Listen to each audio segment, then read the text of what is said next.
के कार्यालय में आप सभी प्रेस बंधुओं का हार्दिक स्वागत है, अभिनंदन है। मैं सबसे पहले तो धन्यवादी हूँ कि आप लोग इतने शॉर्ट नोटिस पे यहाँ पे आए हैं।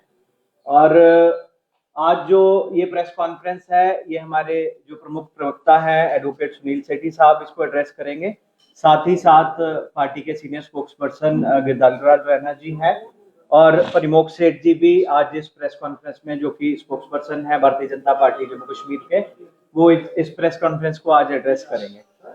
ये प्रेस कॉन्फ्रेंस आज जो यहाँ पे हो रही है, ये इस माहौल में जब दिल्ली में जो रिसेंट टेरर ब्लास्ट की मैं बात करूंगा और जो नौगांव में भी एक अनफॉर्चुनेट इंसिडेंट हुआ है, पुलिस स्टेशन में जो एक्सप्लोजिव ब्लास्ट हुआ है, ये उस समय पे हो रही है। ये काफी क्रूशियल समय है जब यहाँ पे पूरे जम्मू कश्मीर की राजनीति जो है गरमाई हुई है। तो आज भारतीय जनता पार्टी के जो हमारे प्रमुख प्रवक्ता हैं सुनील सेठी जी का इस पे क्या कहना है और अन्य प्रवक्ता हैं वो इस पे अपनी बात रखेंगे। मैं सुनील सेठी जी से आग्रह करूंगा कि वो अपनी बात रखें। साथियों, मैं आपसे पहले ये रिक्वेस्ट करूंगा कि निर्देश ये है कि हमारे को अलग से बाइट नहीं करनी है, तो आप जो भी क्वेश्चन होगा आप क्वेश्चन मेरे से पूछिए, मैं उसके क्वेश्चन के लिए जो है वो तत्पर हूं उसका जवाब देने के लिए। आपको आज जो देश का माहौल बना है, खासकर लाल किला में ब्लास्ट के बाद और उसके बाद जो कश्मीर में नौगांव में थाने में ब्लास्ट हुआ, ये देश का माहौल बड़ा चिंताजनक है।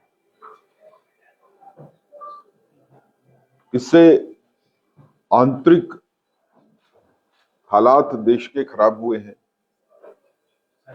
और एक खतरा यह भी बना है कि इससे हमारे पड़ोसी देश के साथ जो है हमारे हालात जो है और खराब होने के ज्यादा चांस हैं। देखिए, ब्लास्ट पहले भी हुए, हमने उनका दक्ष भी सहन किया है, लेकिन इस बार जो ब्लास्ट हुए हैं उसने देश की आत्मा को हिलाया है। वो लोग जो जिंदगी बांटते हैं, वो डॉक्टर्स जिनका काम है जिंदगी देना, वही डॉक्टर आज मौत बांट रहे हैं। और जिन हालात में ये हुआ है और जिस वक्त पे ये हुआ है, पूरे देश में चिंता का विषय है कि क्या कश्मीर का यूथ इस तरह से अपनी राह को भटक गया कि कश्मीर का वो यूथ जो पढ़ा लिखा है वो आज आम जनता को मारने के लिए इस तरह के कदम उठाता है।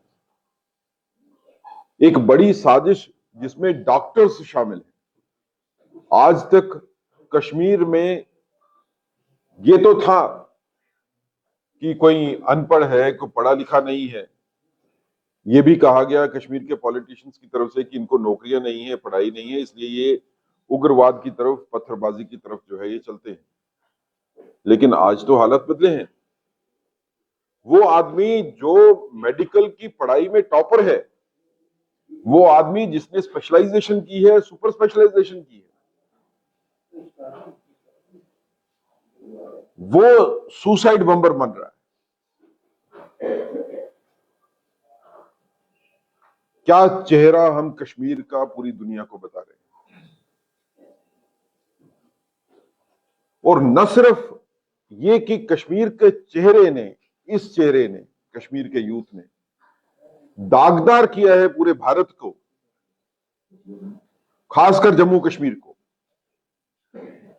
और जम्मू कश्मीर का वो युवा जो बाकी जगह पे काम करता है, पूरे भारत में इज्जत के साथ काम करते हैं।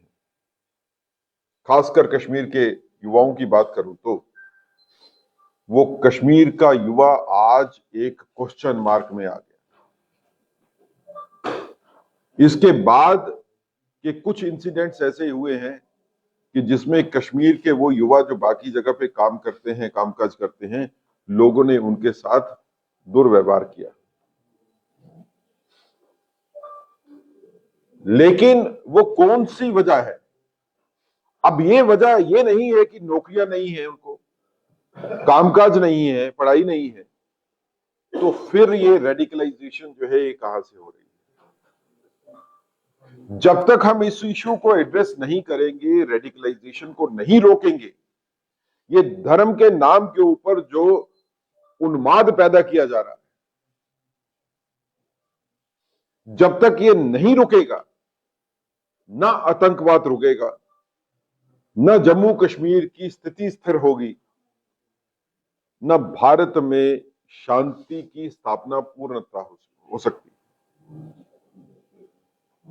लेकिन हमारे लिए दुर्भाग्य की बात है कि इस संकट की घड़ी में, जबकि हमारी कोशिश ये हो रही है कि इन हालात से निपटारा कैसे करें और कैसे ये कोशिश करें कि ये हालात दोबारा पैदा न हो, अनफॉर्चुनेटली कुछ पॉलिटिकल पार्टीज कश्मीर की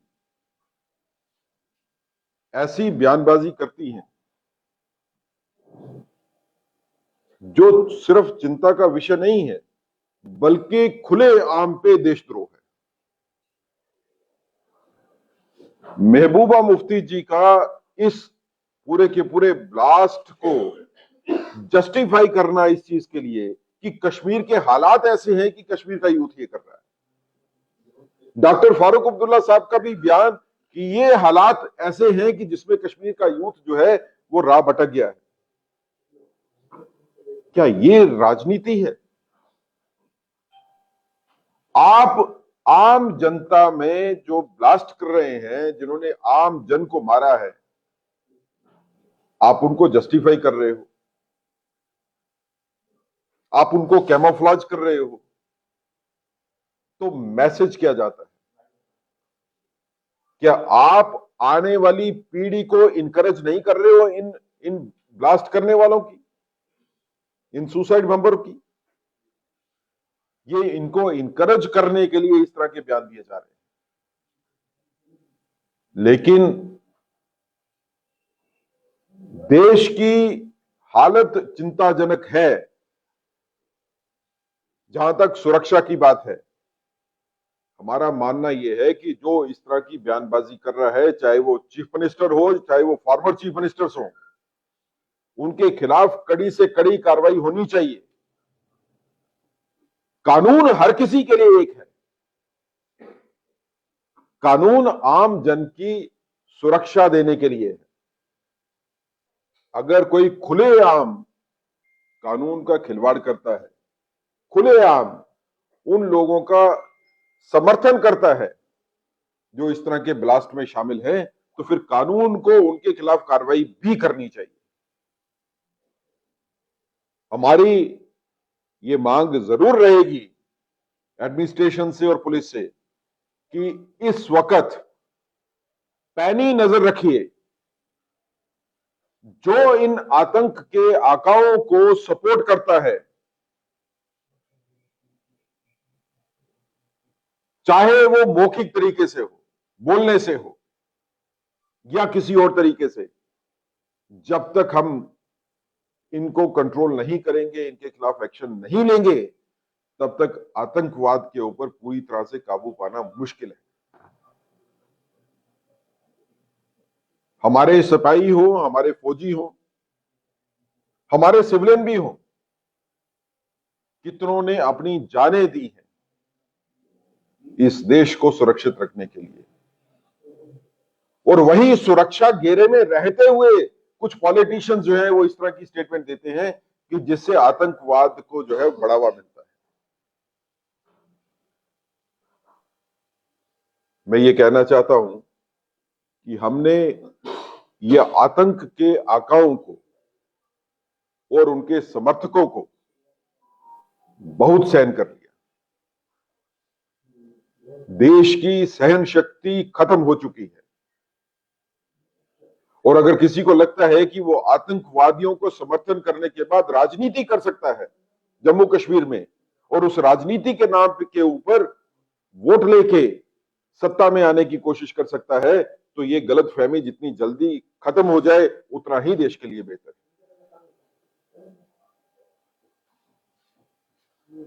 कोई आतंकवाद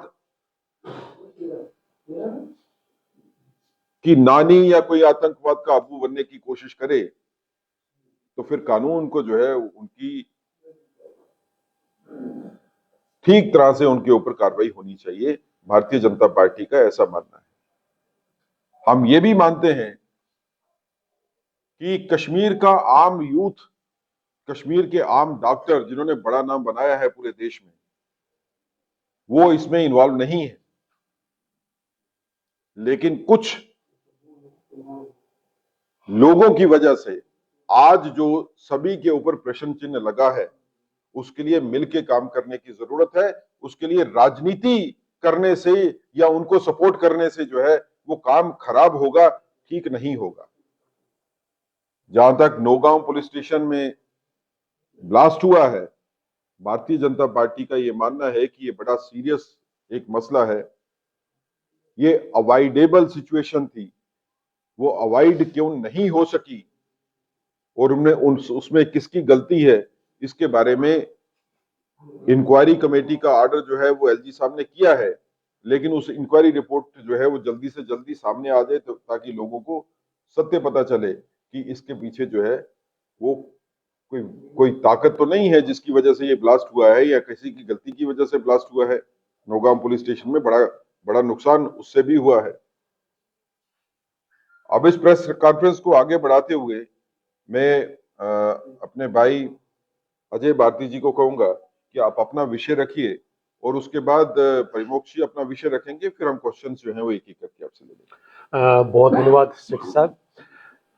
दोस्तों, जो दूसरी इम्पोर्टेंट विषय है वो जो जम्मू कश्मीर की वर्तमान नेशनल कॉन्फ्रेंस की सरकार है, इसकी नॉन सीरियसनेस टुवर्ड्स गवर्नेंस और इसका डिविसिव और सेक्टोरियल अप्रोच जो गवर्नेंस को है वो दिखाई देता है, उस पर हम बात करना चाहते हैं।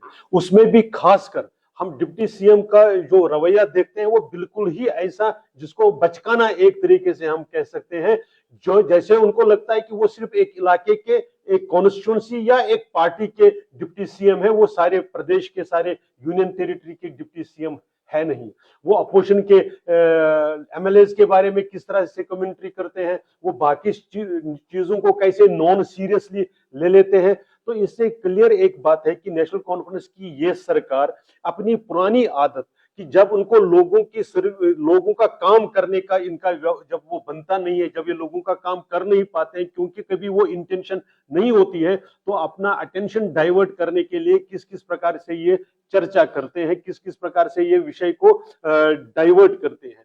ये बीजेपी जब एमएलए जो काम करते हैं उसको अप्रिशिएट करने की जगह, या जब काम करने होते हैं, जब कोई डिप्टी सीएम या सीएम की पोस्ट पर होता है या मंत्री होता है, वो किसी एक इलाके का नहीं है, वो पूरे जम्मू कश्मीर का है। तो जो काम होना चाहिए वो हर इलाके में होता है। डिप्टी सीएम साहब ये कहते हैं कि जब मेरी मर्जी होती है तब मैं काम करता हूं, जब नहीं होती है तब नहीं करता हूं। आप क्या, ये कोई आपकी पर्सनल प्रॉपर्टी तो नहीं है ना? आप डिप्टी सीएम है, आप एक कॉन्स्टिट्यूशनल, वैसे तो डिप्टी सीएम कॉन्स्टिट्यूशनल नहीं रहता, लेकिन फिर भी आप एक ऐसे पोस्ट पर हैं जहां पर आपको इस तरह की भाषा बोलना शोभा नहीं देता है। हम जानते हैं कि लोगों के गुस्से, खासकर जब 14 नवंबर को जब रिजल्ट आए उसके बाद आप लोगों की परेशानियां बढ़ रही है, क्योंकि नेशनल कॉन्फ्रेंस अंदर से टूट रही है। नेशनल कॉन्फ्रेंस के अपने लीडर, चाहे वो इलेक्टेड एमपीज हो या बाकी एमएलएज हो या बाकी सारे लोग हो, वो क्वेश्चन रेज करने लगे हैं। वो आपके बारे में पूछना चाहते हैं कि आपकी लीडरशिप का तरीका कौन सा है, आप किस प्रकार से पार्टी को चला रहे हैं, किस प्रकार से आप सरकार को चला रहे हैं। तो आप उससे डाइवर्ट करने के लिए, अटेंशन को डाइवर्ट करने के लिए इधर उधर की बात कर रहे हैं। हमारा ये कहना है कि आपको गवर्नेंस पर फोकस करते हुए जो इस स्टेट को, जो जम्मू कश्मीर को इश्यूज जिनको वो कॉन्फ्रंट करते हैं, उन पर आपका ध्यान जाना चाहिए और इक्वली जाना चाहिए। आप बराबर के सारे इश्यूज को, बराबर के सारे इलाकों को आपकी अटेंशन की चाहिए होती है, लेकिन आप उसमें से भी डिविसिव और अपोजिशन को अलग करने की जो आपका प्रयत्न है, इसको हम खारिज करते हैं और निंदा करते हैं कि ये अप्रोच आपका सही नहीं है। और इसका फिर ट्रेडिशनली नेशनल कॉन्फ्रेंस का क्या रहता है, जब लोगों का गुस्सा पार्टी की तरफ और गवर्नमेंट की तरफ चला जाता है तो वो उसको डाइवर्ट करते हैं दिल्ली की तरफ। तो कोशिश करते हैं कि लोग ये गुस्सा जो इनकी कमी के कारण, इनकी ना अहली के कारण, इनएफिशिएंसी के कारण, इनकॉम्पिटेंस के कारण जो इश्यूज क्रॉप अप होते हैं, तो उस गुस्से को ये दूसरी तरफ डाइवर्ट करना चाहते हैं। लेकिन भारतीय जनता पार्टी का ये मानना है कि नेशनल कॉन्फ्रेंस अब उस लेवल पर है जहां पर इसके खासकर डायनास्टिक कंट्रोल को चैलेंज किया जा रहा है, विद इन पार्टी चैलेंज किया जा रहा है, और लोगों ने भी अपना वर्डिक्ट खासकर नगरोटा में तो दिया ही दिया है, लेकिन खासकर बड़गाम में भी जिस प्रकार से दिया और जिस प्रकार से कोशिश की थी नेशनल कॉन्फ्रेंस ने को एक बीजेपी को प्रोजेक्ट करने के लिए एक पॉलिटिकल अनटचेबल, उसके बावजूद भी अगर हम देखेंगे कि भारतीय जनता पार्टी के कैंडिडेट ने बड़गाम में काफी बेटर तरीके से परफॉर्म किया है, तो हम इस अप्रोच को, इसकी निंदा करते हैं, इसको कंडेम करते हैं और चाहते हैं कि नेशनल कॉन्फ्रेंस अपना responsibility towards entire Jammu Kashmir, इस यूनियन टेरिटरी पर फोकस करें, ताकि जो प्रॉमिसेस उन्होंने अपने मैनिफेस्टो में किए वो उसको डिलीवर करने की बात करें। नहीं कर सकते हैं तो उनको अपना जो पोजीशन को छोड़ना चाहिए, सरेंडर करना चाहिए। अब अभी परिमोक्ष जी से मैं रिक्वेस्ट करूंगा कि आप अपना व्यक्तित्व रखें। धन्यवाद भाई साहब। अगला पड़ाव जो हमारा है वो है युवाओं को लेके। एनसी सरकार ने युवाओं को लेके बड़े बड़े वादे किए थे अपने इलेक्शन से पहले, मैनिफेस्टो में भी। आज 1 साल से ऊपर हो गया है, लेकिन वो सभी वादे झूठे और खोखले साबित हो रहे हैं।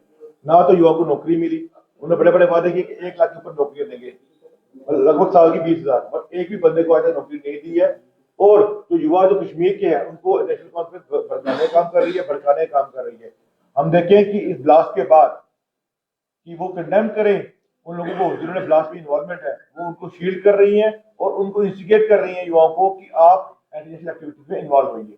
हम इनकी एनसी की इस जो एक्टिविटी है, जो उनका कहना है, तो कंडेम करते हैं। थैंक यू, धन्यवाद।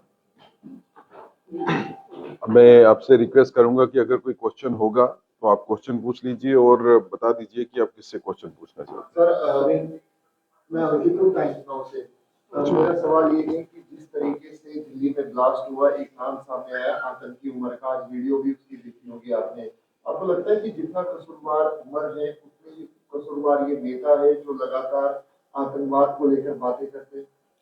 देखें, उमर को जो भी सपोर्ट करता है, डॉक्टर उमर को जो भी सपोर्ट करता है, मैं उसको उतना ही जिम्मेवार समझता हूं जितना डॉक्टर उमर है। और उसको सपोर्ट करने वाले सिर्फ वो नहीं है जिन्होंने उसको सामान दिया या उसको फैसिलिटीज प्रोवाइड की। उसको सपोर्ट करने वाले वो भी हैं जो उसकी गतिविधियों को जस्टिफाई करने की कोशिश करते हैं। आज के दिन में अगर कोई भी पॉलिटिशियन या नॉन पॉलिटिशियन इस चीज को जस्टिफाई करने की कोशिश करता है कि डॉक्टर उमर ने जो किया वो किसी हालात के चलते हुए किया, और जस्टिफाई करना यह है कि हालात ऐसे हैं कि उसको करना पड़ा, तो मुझे लगता है कि वो भी उतना ही जिम्मेवार है जितना डॉक्टर उमर है। उसके ऊपर भी वैसे ही कार्रवाई होनी चाहिए। I am pointing out to Mehbooba Mufti ji also, doctor Farooq also and other leaders also, जो किसी भी तरीके से डायरेक्टली या इनडायरेक्टली जो है वो डॉक्टर उमर या बाकी जो लोग जो है हमलों में इन्वॉल्व हैं, ब्लास्ट में इन्वॉल्व है, उनको सपोर्ट करने की, जस्टिफाई करने की कोशिश कर रहे हैं। सर मेरा एक सवाल है, ये इतना बड़ा हादसा हुआ, दिल्ली में सरकार आपकी, गृह मंत्रालय आपका, जम्मू में भी गृह मंत्रालय एमपी के पास है। एक हादसा पहला हादसा नहीं है, पहलगाम का पुलवामा का बार बार इस तरह के हादसे होते हैं, कौन जिम्मेवारी लेगा? क्योंकि बड़े बड़े दावे किए जाते हैं कि जो है अमित शाह जो है इसके ऊपर अंकुश लगाएंगे, 370 हटा, 35 हटा, उसके बाद आतंकवाद क्या करेंगे? देखिए, जब से 370 खत्म हुआ है, आतंकवाद को काफी हद तक कंट्रोल किया जा चुका है।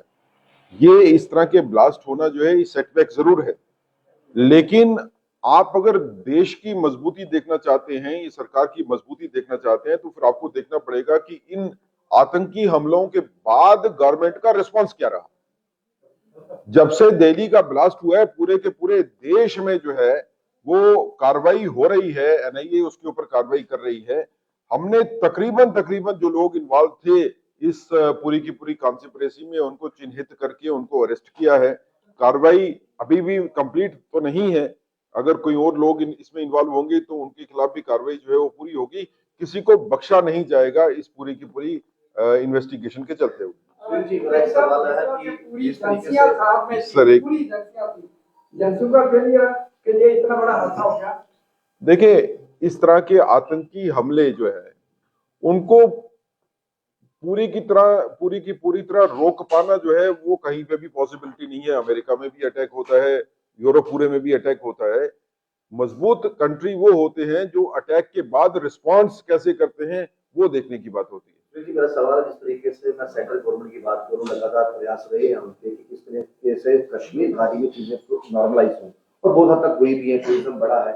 हमने हाल ही में देखा कई ऐसे खिलाड़ी मुंबई के वो बख्शी स्टेडियम में भी खेले हैं और बहुत सारी फिल्में एक बार दोबारा रुकी हो रहा है सिनेमा की तरफ। लेकिन अगर फॉरवर्ड चीफ मिनिस्टर्स की बात करें, उनका इस तरह का बयान आना, आपको लगता है कश्मीर से गलत संदेश जाता है और कहीं ना कहीं उनके इस बयानों से क्वेश्चन मार्क इंटीग्रिटी खड़ी होती है कि हमारी आर्मी वहां पर क्या कर रही है, हमारी सिक्योरिटी एजेंसी क्या कर रही है, कहीं ना कहीं उनका मनोबल डाउन होता है। आपको लगता है कि इस तरह की बातें इतने बड़े मंच पर नहीं करनी चाहिए फॉरवर्ड चीफ मिनिस्टर्स। देखिए, ऐसा है, हमारा ये मानना है कि वो फॉर्मर चीफ मिनिस्टर्स हों या कश्मीर के बाकी बड़े राजनेता हों, जब आतंकवाद की बात आएगी, जब सेपरेटिज्म की बात आएगी तो उनको अपनी जुबान पे अंकुश लगाना चाहिए। और अगर राजनेता अपनी जुबान पे अंकुश नहीं लगाते हैं तो फिर कानून को उनकी जुबान पे अंकुश लगाना पड़ेगा। अब अगर हालात खराब करने के लिए खुली छूट दे दोगे राजनेताओं को कि वो कुछ भी बोल दें, तो फिर उससे पूरी की पूरी सुरक्षा व्यवस्था जो है वो खराब हो जाएगी। एक आदमी को रोक के अगर हम हजारों लोगों की जिंदगियां बचा सकते हैं तो फिर उस आदमी को रोकना जो है वो ज्यादा जरूरी है।